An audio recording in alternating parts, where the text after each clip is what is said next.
دوستو، حد ڈرامے کی آنے والی ایپیسوڈ میں زینیہ فریال کے ساتھ ایک انتہائی خطرناک کھیل کھیلنے جا رہی ہے جس کے بارے میں دانش کو بھی پتہ چل گیا ہے۔ تو کیا دانش زینیہ کے ان ناپاک ارادوں کو ناکام بنانے میں کامیاب ہو سکے گا؟ اور شہرام ایک ایسی بات کہنے جا رہا ہے جو ڈرامے کے ریگولر ویورز کا دل جیت لے گی۔ تو آئیے آنے والی ایپیسوڈ کا تفصیل سے ریویو کرتے ہیں۔ سب سے پہلے بات کریں گے زینیہ کی۔ تو جناب، آپ نے وہ تو سنا ہوگا نا کہ الٹا چور کوتوال کو ڈانٹے، تو زینیہ بھی یہی سب کرتی پھر رہی ہے۔ زینیہ جو کوئی رشتہ نہ ہونے کے باوجود شہرام سے ملنے گئی تھی، لیکن وہ اپنے دل کے ہاتھوں مجبور ہے، وہ بھی کیا کرے۔ اگرچہ وہ ویلن ہے لیکن شہرام سے اس کی محبت میں کوئی شک نہیں کہ بے پناہ کرتی ہے۔ اور ویسے آج کی ایپیسوڈ میں شہرام کی آنکھوں میں بھی مجھے زینیہ کے لیے محبت تو بہرحال نظر آئی ہے، جیسے شہرام کا دل کہہ رہا ہو کہ کاش زینیہ تم وہ سب نہ کرتی تو آج ہم جدا نہ ہوتے۔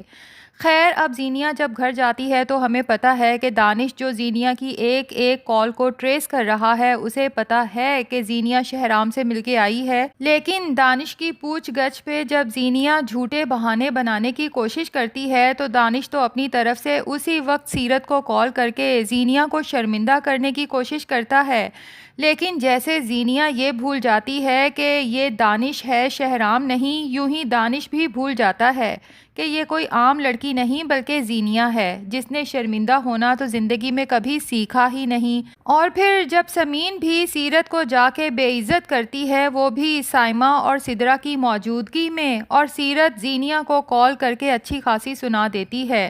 کہ اگر تم نے شہرام کا پیچھا نہ چھوڑا تو پھر یاد رکھنا کہ اپنی ماں کا مرا منہ دیکھنا پڑے گا۔ لیکن زینیہ دانش اور سیرت سے بے عزت ہونے کے بعد اس سب کا بدلہ لینے کا فیصلہ کرتی ہے، اور وہ بھی کس سے؟ جناب فریال سے۔ اگلے ہی دن فریال کو کال کر کے بے عزت کرتی ہے کہ سمین چچی کی جرت کیسے ہوئی میری ماں کے پاس جا کر میرے خلاف باتیں کرنے کی۔ تو فریال بھی یہاں چپ نہیں رہتی بلکہ الٹا زینیہ سے ہی سوال کر ڈالتی ہے کہ تم بتاؤ تمہاری جرت کیسے ہوئی میرے ہسبینڈ شہرام کے آفس جانے کی۔ تو زینیہ انتہائی ڈھٹائی سے جواب دیتی ہے کہ شاید تم بھول گئی ہو فریال کہ شہرام پہلے میرا بھی ہسبینڈ تھا، اور ویسے بھی مجھے اس سے کچھ ضروری کام تھا۔ لیکن فریال بہت سخت لہجے میں زینیہ سے کہتی ہے کہ تمہارا ہسبینڈ وہ تھا، لیکن اب وہ تمہارا کچھ نہیں لگتا بلکہ اب وہ صرف اور صرف میرا ہسبینڈ ہے، اور میری طرف سے اپنے ہسبینڈ کو اجازت نہیں ہے کہ وہ اپنی ایکس وائف سے ملے۔ اور پھر زینیہ کو بھی شیشہ دکھاتے ہوئے کہتی ہے کہ ویسے زینیہ، میں تمہارے بارے میں سوچتی تھی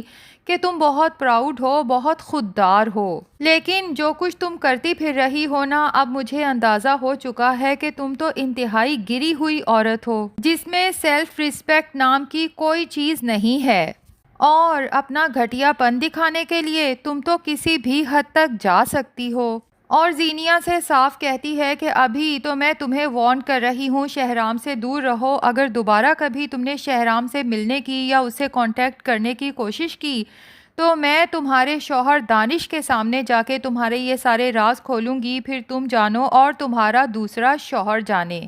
اب ظاہر ہے فریال کو اس طرح بولتے ہوئے دیکھ کر اور وہ بھی شہرام پر حق جماتے ہوئے دیکھ کر زینیہ کو بھلا کہاں اچھا لگنا تھا، وہ تو اندر سے آگ بھگولا ہو جاتی ہے، اور اسی وقت فیصلہ کرتی ہے کہ فریال، تم سے میں اپنی بے عزتی کا بدلہ تو لے کر رہوں گی، اور اپنا شہرام بھی تم سے واپس لے کر رہوں گی۔ تو زینیہ فوراً رخسانہ کو کال کرتی ہے اور اس پر بھی اپنا غصہ ہی نکالے گی، ظاہر ہے کیونکہ رخسانہ کا فون جو اتنے دن سے بند تھا۔ تو رخسانہ زینیہ کو بتا دے گی کہ لاسٹ ٹائم آپ سے بات کرتے ہوئے فریال آپی نے مجھے دیکھ لیا تھا، اور اس نے مجھے سختی سے کہا ہے کہ آج کے بعد گھر میں تمہیں فون پر کسی سے بات کرتے ہوئے نہ دیکھوں، جو بات کرنی ہے اپنے گھر واپس جا کر کیا کرو، اور اگر دوبارہ تمہیں فون پہ بات کرتے ہوئے دیکھا تو تمہارا فون لے کر میں اپنے پاس رکھ لوں گی۔ زینیا کو یہ سن کر فریال پر مزید غصہ آتا ہے اور رخسانہ سے کہتی ہے کہ اب میں اس فریال کو نہیں چھوڑوں گی، اور ساتھ ہی رخسانہ سے کہتی ہے کہ اتنے دنوں میں گھر میں کیا کیا ہوا مجھے تفصیل سے بتاؤ، تو رخسانہ بتا دیتی ہے کہ کچھ خاص تو نہیں ہوا، ہاں البتہ یہ سنا ہے کہ شانزے کی شادی ہو رہی ہے۔ تو زینیا کہتی ہے اب جو میں تمہیں کہہ رہی ہوں نا وہ کان کھول کے سن لو، شانزے کی شادی والے دن تم نے فریال کو اس زور کا دھکا دینا ہے کہ اس کا بچہ ہمیشہ کے لیے ختم ہو جائے، اور اس کے لیے میں تمہیں بہت بڑی رقم دوں گی۔ دراصل زینیا یہ چاہتی ہے کہ ایک تیر سے دو شکار ہو جائیں، ایک تو فریال کا ہونے والا بچہ ختم ہو جائے اور دوسرا شانزے کی شادی بھی نہ ہو پائے، بلکہ سب لوگ شانزے کو منحوس سمجھنے لگیں کہ اس کی خوشی والے دن اس کی بھابھی کے ساتھ اتنا بڑا حادثہ ہو گیا۔ زینیا تو اپنی پلاننگ پہ بہت خوش ہے، لیکن وہ یہ نہیں جانتی کہ اس کی یہ ساری پلاننگ ادھر بیٹھا دانش اپنے کانوں سے سن چکا ہے، اور ظاہر ہے دانش حیران ہوگا کہ اتنے معصوم چہرے کے پیچھے اتنا خطرناک دماغ چھپا ہوا تھا، جبکہ دانش یہ بھی جانتا ہے کہ زینیا یہ سب صرف اور صرف شہرام کو حاصل کرنے کے لیے کر رہی ہے، تو دانش یقیناً یہ سب نہیں ہونے دے گا۔ اب چونکہ فیروز نے دانش کو بھی شادی پر انوائٹ کیا ہے تو مجھے لگتا یہی ہے کہ دانش مستقل فریال پر نظر رکھے گا اور اس رخسانہ پر بھی، اور جیسے ہی رخسانہ فریال کو دھکا دینے کی کوشش کرے گی تو دانش ہی آگے بڑھ کے نہ صرف فریال کو سنبھال لے گا بلکہ سب لوگوں کے سامنے رخسانہ کو بھی ایکسپوز کرے گا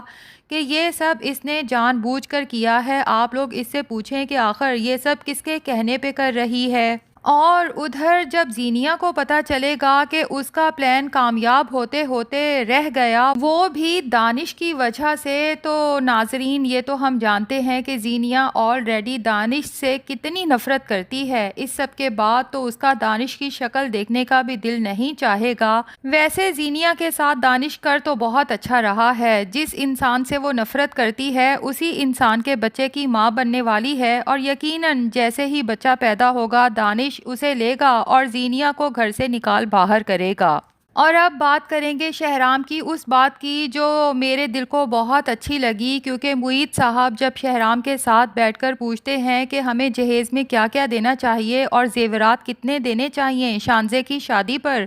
تو شہرام بڑے تحمل مزاجی سے اپنے باپ کو سمجھاتا ہے کہ ڈیڈ، جہیز اور زیور سے نہ ہی لڑکی کا گھر بستا ہے اور نہ ہی ان چیزوں کی وجہ سے سسرال میں لڑکی کی عزت ہوتی ہے۔ لڑکی کی سسرال میں عزت بھی صرف تب ہوتی ہے اور اس کا گھر بھی صرف تب بستا ہے جب لڑکی کا شوہر اس کی عزت کرے۔ بھائی شہرام نے ایک بہت ہی اعلیٰ بات بہت سادہ الفاظ میں سمجھائی ہے، اور ناظرین یہ سب تو ہم نے خود اپنی آنکھوں سے بھی دیکھ ہی لیا ہے۔ جو لڑکیاں زیادہ سے زیادہ جہیز اور زیورات لے کر جاتی ہیں اور اگر آگے سسرال والے لالچی ہوں تو وہ اس لڑکی کو مزید تنگ کرتے ہیں کہ جو اتنا لے آئی ہے، تنگ کرنے کے بعد اس کے گھر والے اسے مزید دیں گے اس کا گھر بسانے کے لیے۔